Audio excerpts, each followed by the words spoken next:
jñāna-saṅgena gana salakaya chakshusumilitāyena tasmai Shri Gurave Namaha.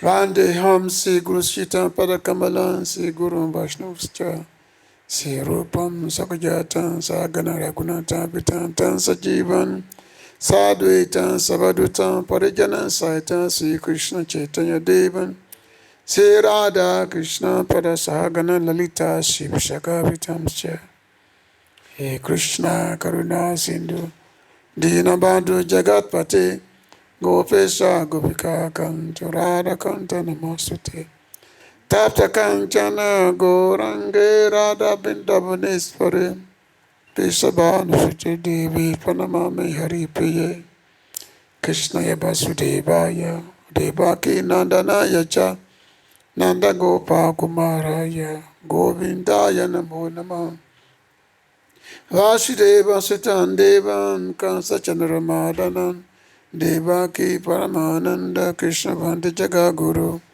Namo Vishnu Padaya Krishna Pistaya Bhutale Simate Bhakti Vedanta Swami Namine Namaste Saraswati Deve Gauravani Pracharine Nibisesa Sanyavari Pashatada Deshatarine Namo Mahavadanya Krishna Prema Pradayate Krishna ya Krishna Chaitanya Namine Gora Trise Namaha Sri Krishna Chaitanya Prabhu Nityananda Sri Advaita Gadahara Sri Vāsadi Gaura Bhakta Vrinda Hare Krishna Krishna Krishna Hare Hare Hare Rama Hare Rama Rama Rama Hare Hare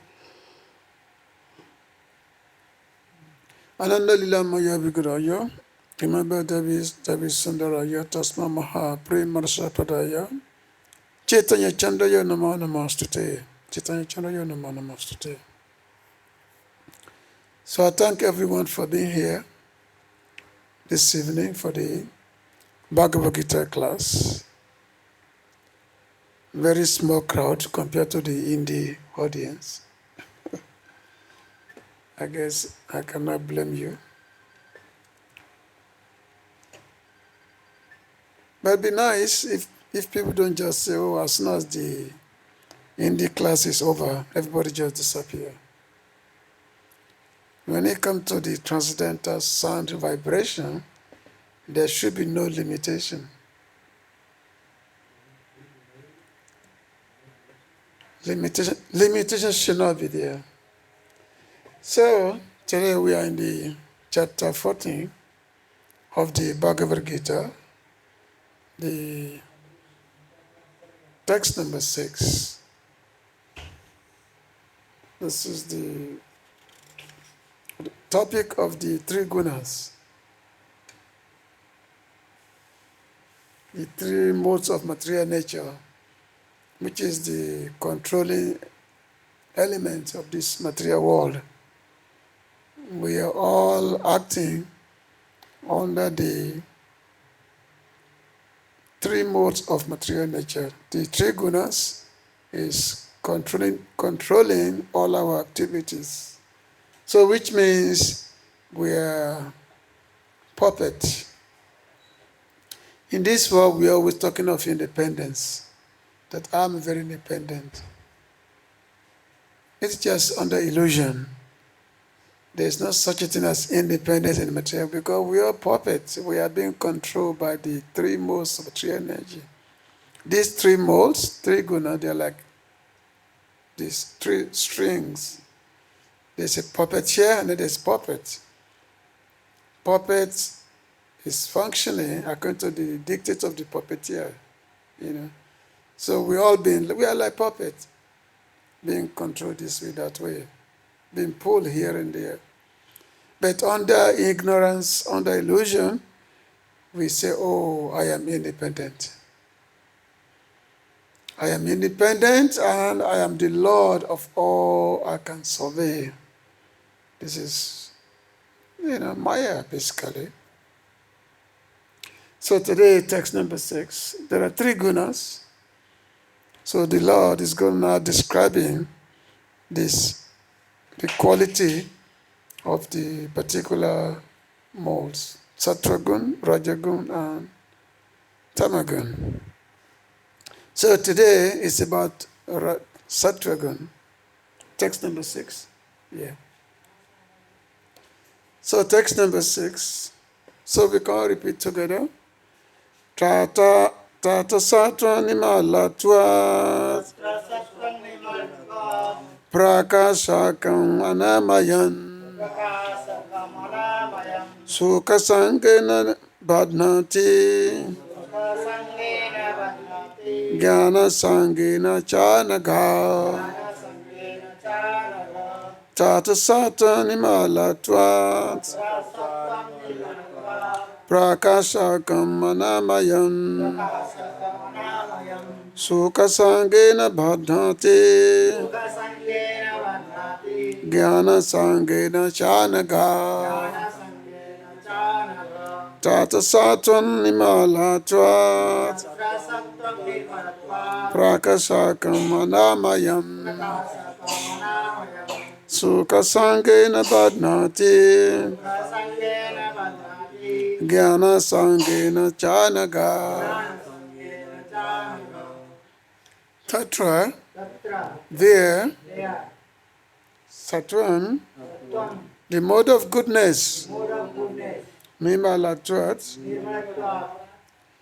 being purest in the material world, prakāśakam, illuminating, anāmayam, without any sinful reaction,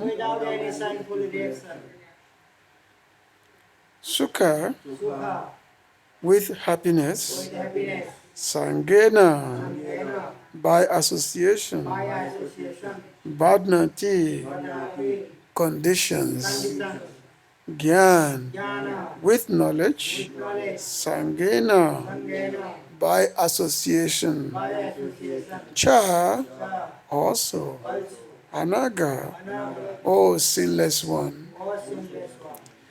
Translation and purport by His Divine Grace, A.C. Bhakti-Vedanta Swami Prabhupada, Srila Prabhupada ki. O sinless one, the mode of goodness, being purer than the others, is illuminating, and it frees one from all sinful reactions.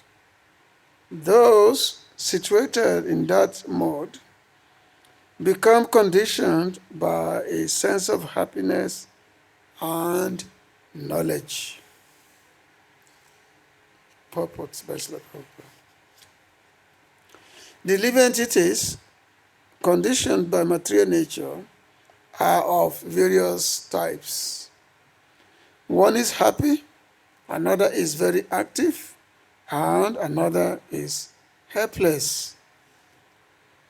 All these types of psychological manifestations are causes of the living entities' conditioned status in nature.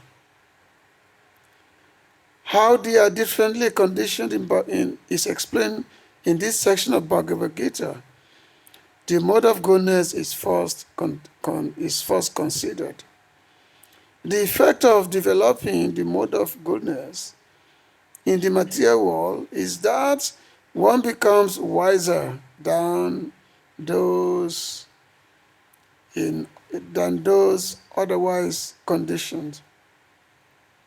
A man in the mode of goodness is not so much affected by material miseries, and he has a sense of advancement in material knowledge.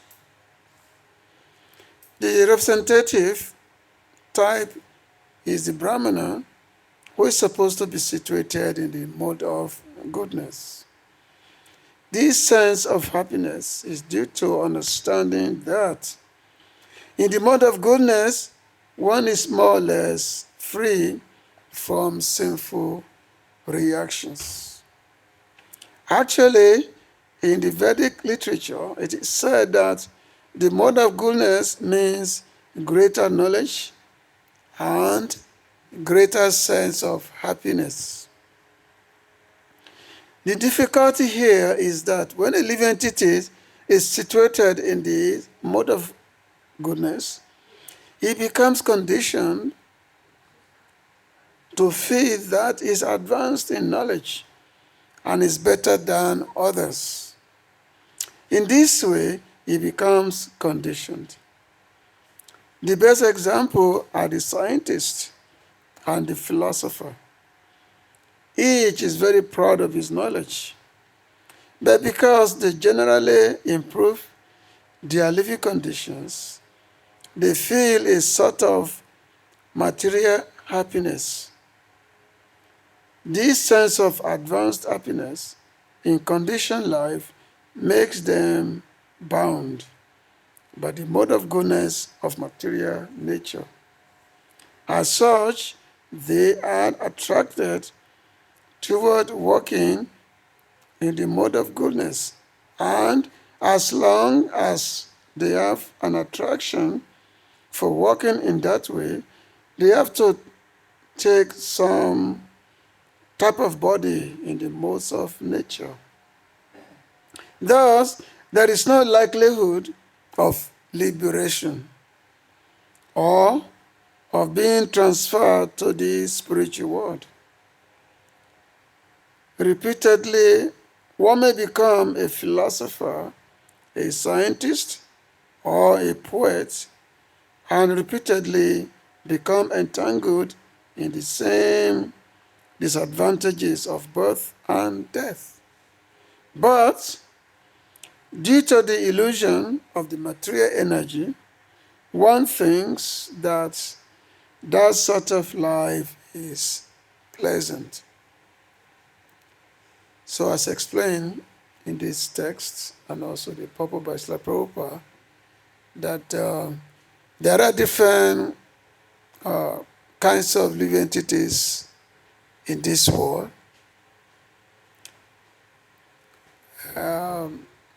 Categorically, there are three types of living entities. There are those who are situated in the mode of goodness, those who are situated in the mode of passion, and those who are situated in the mode of ignorance, tamagun.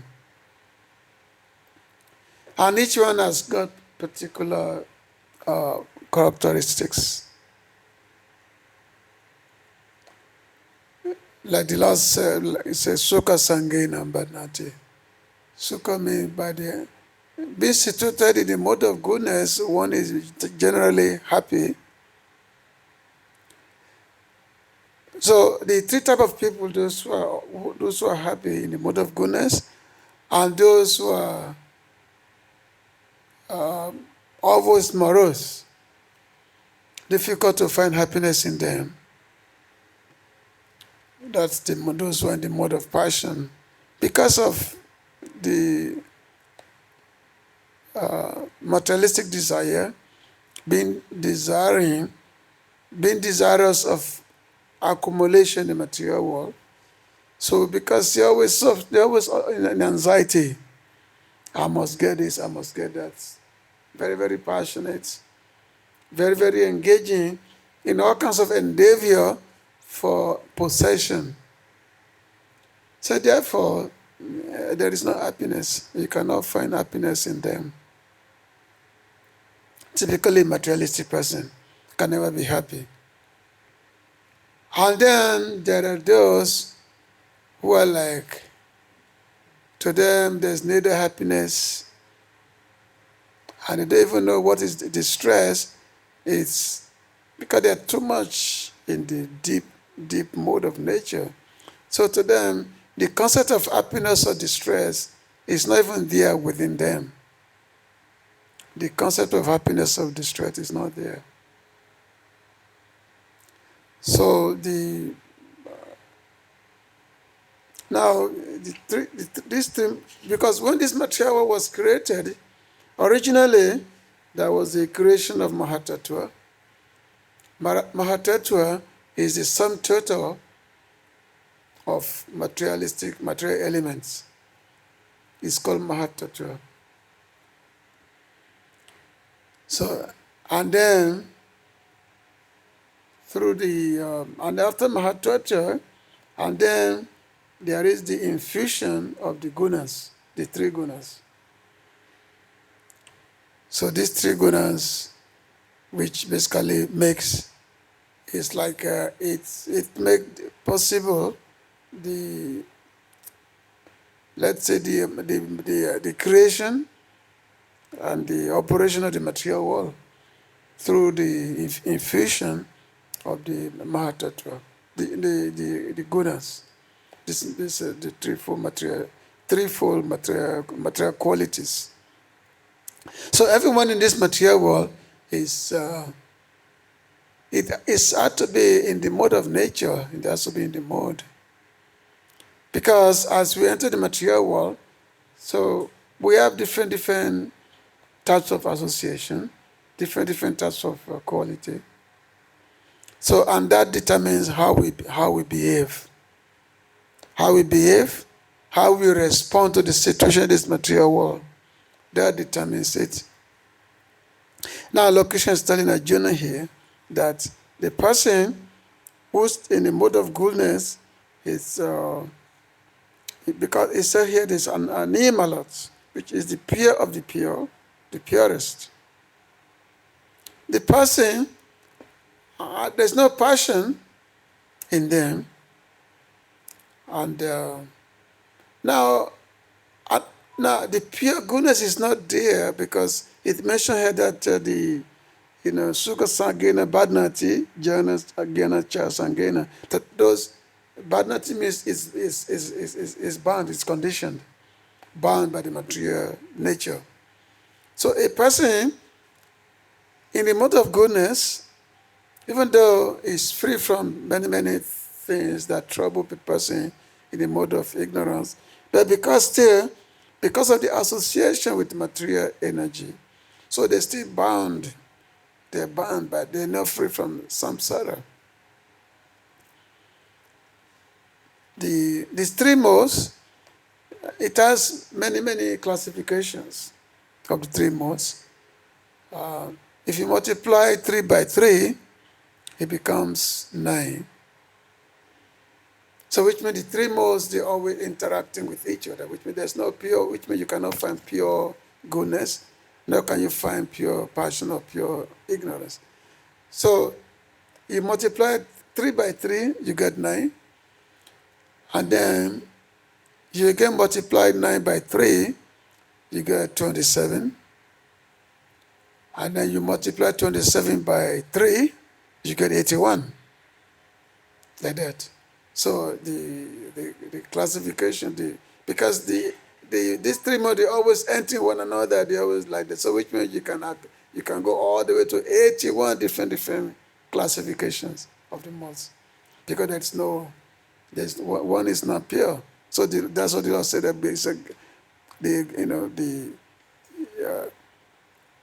sukha-saṅgena.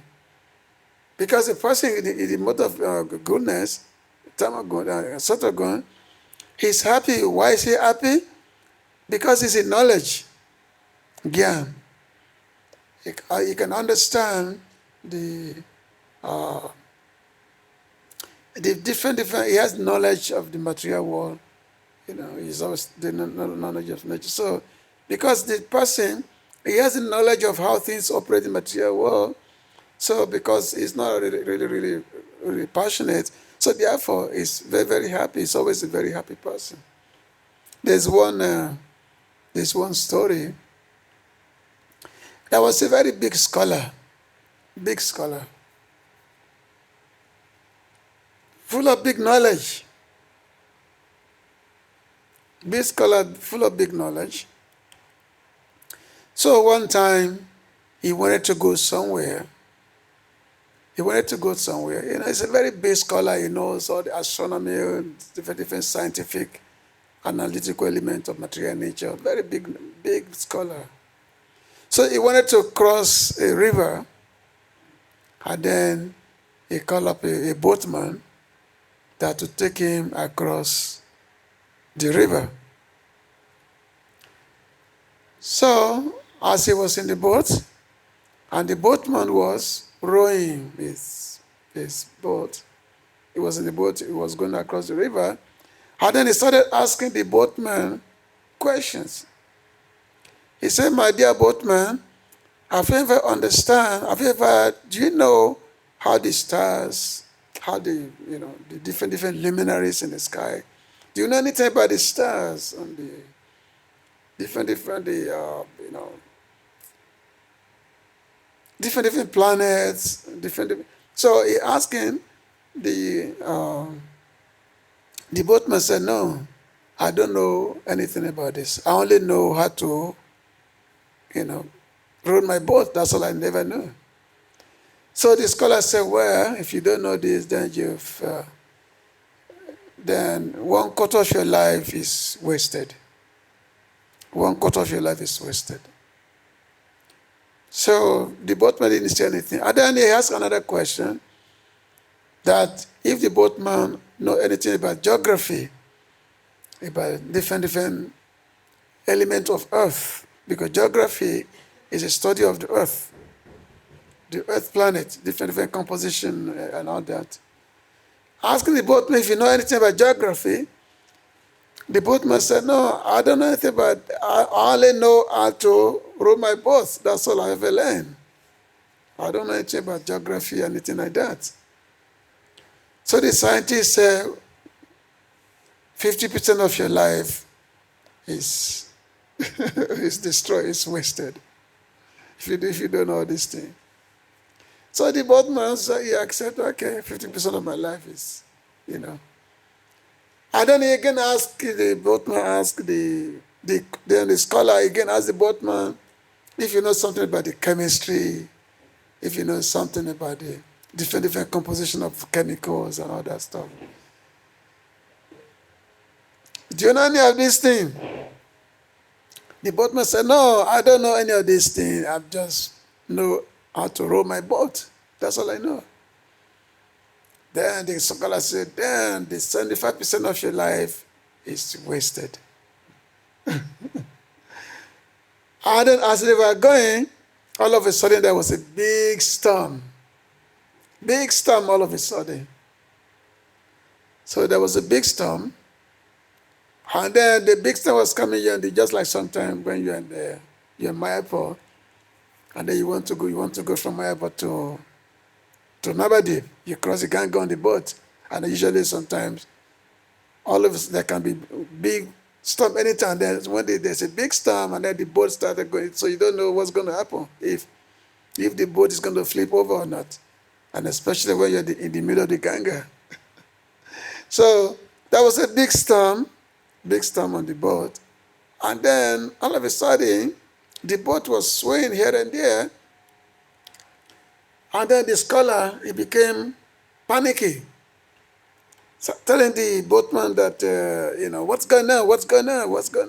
The boatman said, well, there's a storm. The storm is coming, And this is, And the boatman said, so the storm is coming. What to do?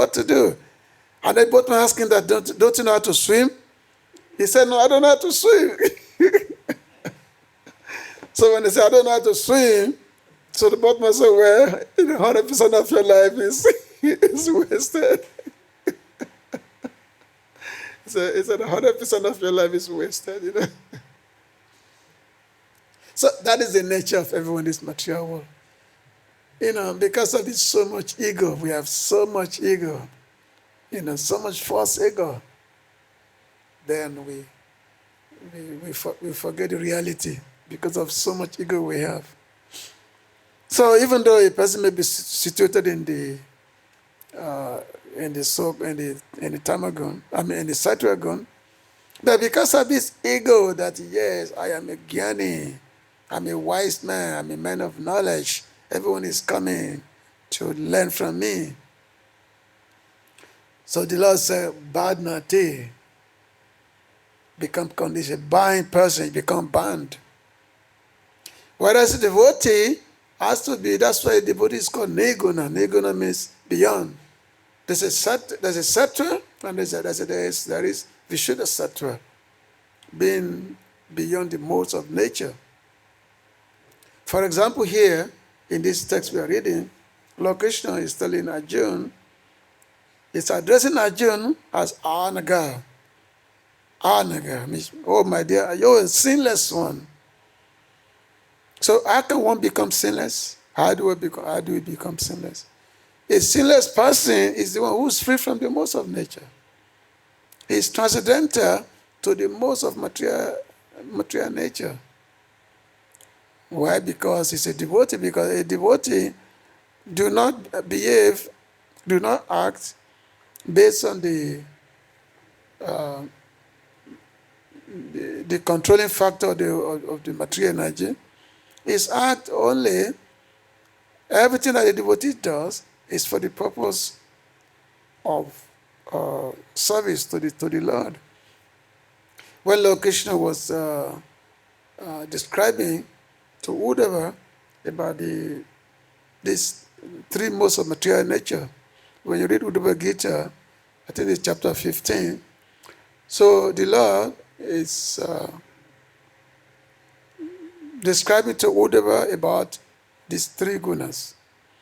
And the Lord is describing the difference between the one in material consciousness and the one in transcendental consciousness. Two types. Now, those who are acting in transcendental consciousness, they are anagha, which means they are sinless. Because you don't become sinless until you are free from the modes. You don't become sinless. Now, because while we're in this material world, because of our association with material energy, because of our association with Maya, even though we may be situated in various types of modes of nature, as is going to be explained later on in this chapter, whereby the Lord is saying that those in the mode of goodness, they go to the higher planet. Those who are in the mode of passion, they stay here in this planet. And those who are in the mode of tamagons, they go to the lower planet or become animalistic, one of the two. So, because a person in the mode of goodness is infused with knowledge, so he can go higher to the higher planet, whereas those in the mode of passion, so they are here, they stay here in the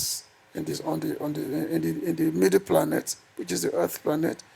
And those who don't know anything simply remain ignorant all the time. Then they go lower. And then there is also different characteristics, like the food that one eats, the way one sees things. For example, if someone in the mode of goodness can pick a flower, and then when you look at the flower, so with knowledge, he can analyze, say, oh, what a beautiful thing. He can compose nice poetry describing the flower, how the flower is. You can look at this, oh, such a beautiful thing, how, what nature has created, all these things. Whereas somebody in the mode of ignorance, when you look at the flower, he thinks about how much money he can make. He can sell this flower. How can I turn this into business? Isn't it? How can I turn this into business and, how much I can make out of this? If he can gather so many flowers, so many garlands, can go to the streets and start selling. He's only thinking of money making. That's thinking of profit. Now, somebody in the mode of tamagon will simply see, you have to throw it away, trash it, like that. So, same thing, but being addressed by different persons. So, because a person in the mode of goodness is free from the passionate nature of this material world, it's always have illumination. We mentioned here the prakāśakam, somebody who is very, very illuminating. because he sees things with the eye of knowledge. So therefore, and their heart, it's like he said, transparent heart. So their heart is not loaded with so many dirty things. So therefore, the way they see the world is different. But the fault is still there. The fault of association with material energy. So the fault of association with material energy, even though in the mode of goodness, because that fault of that association with material energy, then the person will always be in the cycle of samsara. He always go, because he will go up to the higher planet and then again, then he comes down. So the person will always be in that cycle of samsara because of that association with material energy, which create the false ego. This ahankara. Ahankara vimudatma kata hambit manyate, as Lord Krishna says, that a person in the ahankara, a thing that's kataham, I am the doer, this is me. So the person, even though a person is very knowledgeable, but the false ego is there. Dude, I'm such a knowledgeable person. I'm so wise. I'm so this, that everyone should recognize me. I should get the Nobel Prize. I'm a great writer. I'm a great many things. I'm a great philanthropist. So therefore I deserve. I've made so much contribution to the world. I've discovered so many things. So therefore I deserve Nobel Prize. Because the person does not see Krishna in everything. As they say, Krishna said that Balam Balabtam Chaham. I am the strength of the strong. I am the ability in man. Krishna said, I am the ability in man. But a person, because of the material consciousness, do not see that. And whatever knowledge they may have, whatever insight they may have, all is because of Krishna. Whereas a devotee is different. The devotee of Krishna, he sees Krishna in everything. He sees Krishna in everything, just like when Purport Goswami, Santa Goswami, when Santa Goswami was being instructed by Chaitanya Prabhu, Santa Goswami was a very big man of knowledge. Big man of knowledge. But he always presented himself before Mahaprabhu as being ignorant, fallen person. We put the grass on his mouth, signifies someone who considers himself fallen. That I'm ignorant, I'm so unfortunate, I've come to this material world, so therefore, my dear Lord, I surrender to you, accept me as your servant, please instruct me. What are when Sanatana Goswami, when he first approached Mahaprabhu for instruction, he said, my dear Lord, many people, they used to praise me because Sanatana Goswami, he was the minister of Hussein Shah, the emperor of West Bengal. He was the minister, very, very highly knowledgeable person. He was the minister. So which means the king will always ask him anything. You know that Sanatana Goswami was a big man of knowledge. So Sanatana Goswami was saying that the people, I am praised. They praise me that, I know so many languages, Sanskrit, Hindi, what is that, Urdu, the main language, Persian, because that time India was being ruled by the Mughals. So he said, but people are praising me of somewhat of knowledge. He said that, But what kind of knowledge do I have? I don't even know myself. I don't even know who am I. What is my constitutional position? K-I-M-E. K-I-M-E. I don't know my constitutional position, so what kind of knowledge, what do I have? So therefore, my dear Lord, I am instructing you, please instruct me. Tell me who I am, my dear Lord. So that's someone who is, who's actually fit for spiritual instruction. The same way when Arjuna, when he first met, when he became very confused, when he was on the battle of Krishna. So therefore he said, Shishyastihan Sadhumatam Prapanam. Therefore I am becoming, he was a Kapahan, Dushapata Sabhava, Prichaminaton Samanam Baba, Yashian, was that, my dear, I don't even know, I've become confused. I don't know what is reality. So therefore, I'm becoming your disciple. You are the Jaga Guru, Krishna Bhante Jaga Guru. Please give me instruction. So it's only when someone whose heart has become free from all kinds of false ego, all kind of ahankara, can come to the point of start asking such spiritual questions. That yes, my dear Lord, instruct me. I want to know myself. I want to know who I truly am. So therefore, Lord Krishna is addressing Arjuna here that anagha, oh sinless one, oh sinless one. That's the thing, that anagha, you're sinless one. And then the Lord started instructing Arjuna that, so it's Arjuna, the various modes of nature, how the modes of nature bind all living entities. Doesn't matter what mode you are in, goodness, passion, ignorance, still you're a conditioned source. You're a conditioned source.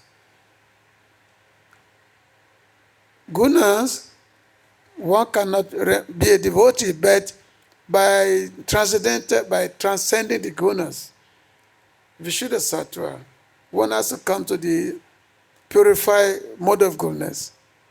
One has to become transcendental to the modes.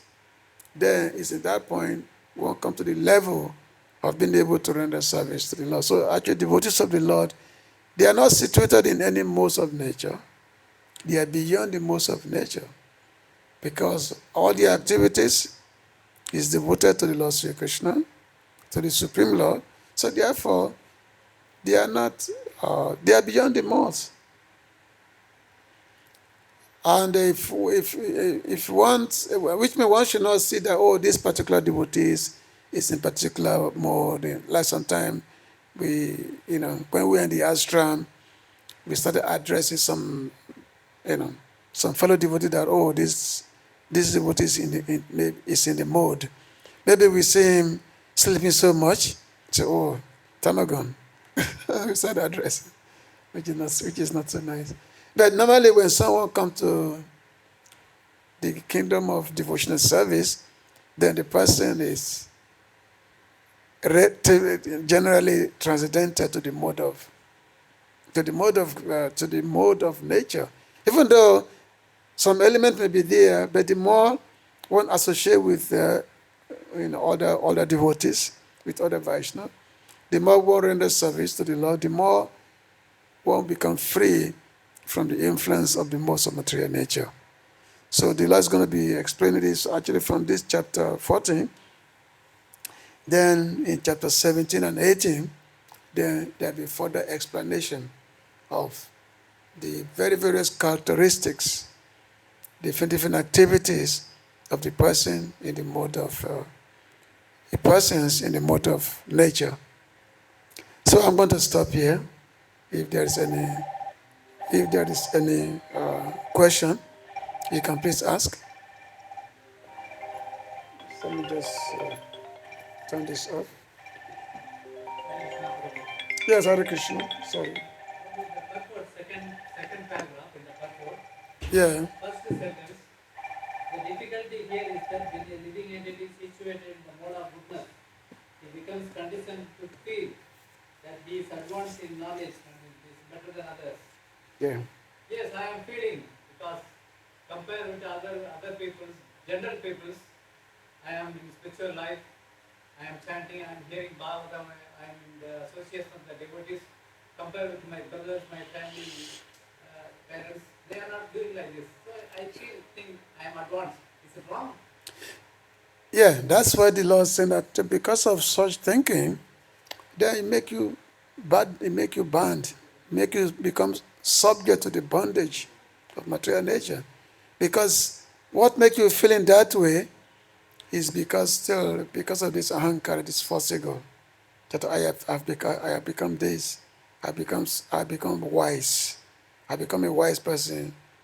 You know, I'm no longer desirous to pursue materialistic life like others. You know, this is all due to the false ego, kataham. I am this, I am that, me. So which means one has to become free from this me, the manliness of me, aham. That's why when we chant, when we offer our prayers, Nama Om Vishnu Padaya to the Guru or to the Lord, Nama means not me, Nama, not me, Nama. So that's actually, that Nama is actually have a lot of. So when we are offering obeisance to Nama, which means nothing is mine, no, I cannot be part of my knowledge, anything like that. So which means we are giving up this self-identification, this ahankara thing. So the ahankara has to be given up. Otherwise,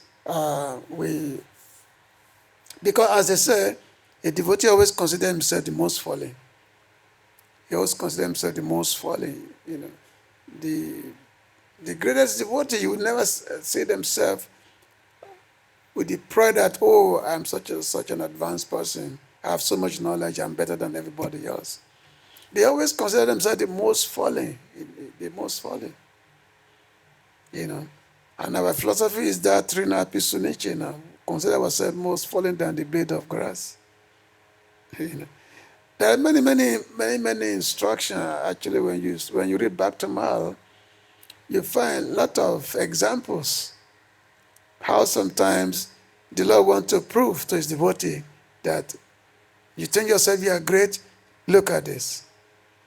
Just like there are many stories. I don't have so much time to tell. Like especially the Lord telling his devotee, want to show his devotee like Arjuna, the Pandavas, that you want to show them the example, and then the Lord will use the life of someone by whom, after seeing their life, the Pandava will see, Arjuna will see himself being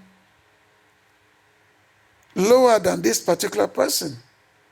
You know, so the Lord never liked devotees feeling themselves that, oh, I am better than my family members, the society, oh, these are karmis, they are simply in the mode of ignorance. So the Lord does not like that actually. Our focus has to be on ourselves, how we are falling. And that's how we can chant. The Mahaprabhu said, Trina Pisunichina, Matura Pisaishna, Amanina, Manadena, Kitanya Sadhari. We cannot chant the Lord's name constantly if we have this consciousness that I am better than others. I'm more knowledgeable. You know. The point is, whatever we are getting, we are becoming detached from materialistic life. We are becoming detached, and we are feeling content, happiness. Whatever we are getting, we should simply see that as the Lord's mercy upon us, as simply the Lord's kindness upon us. We should never sin it because of our own doing. That we simply see it as the Lord's mercy, the Lord and Guru's mercy upon us. That's why people to get out there. This detachment is coming, happiness is coming, like that. Do you get my point? So, so that's how we have to say it. You know, the focus should be upon us, upon each other. That, oh, I'm so fallen. That's the reality. We are in the material world. How did we come to this material world anyway? Because we think that we can be Krishna. So that's why we are here. So the focus should be how to get out. And that we have to consider ourselves the most fallen living entity. How to get out of the material consciousness, this material energy. So the Lord says, sukha-saṅgena, jñāna-saṅgena, two of them. Association with Maya, you know. It's okay? All right, so thank you very much. Hare Krishna. Jai Srila Prabhupada ki. Hare Krishna. Hare Krishna, Krishna Krishna.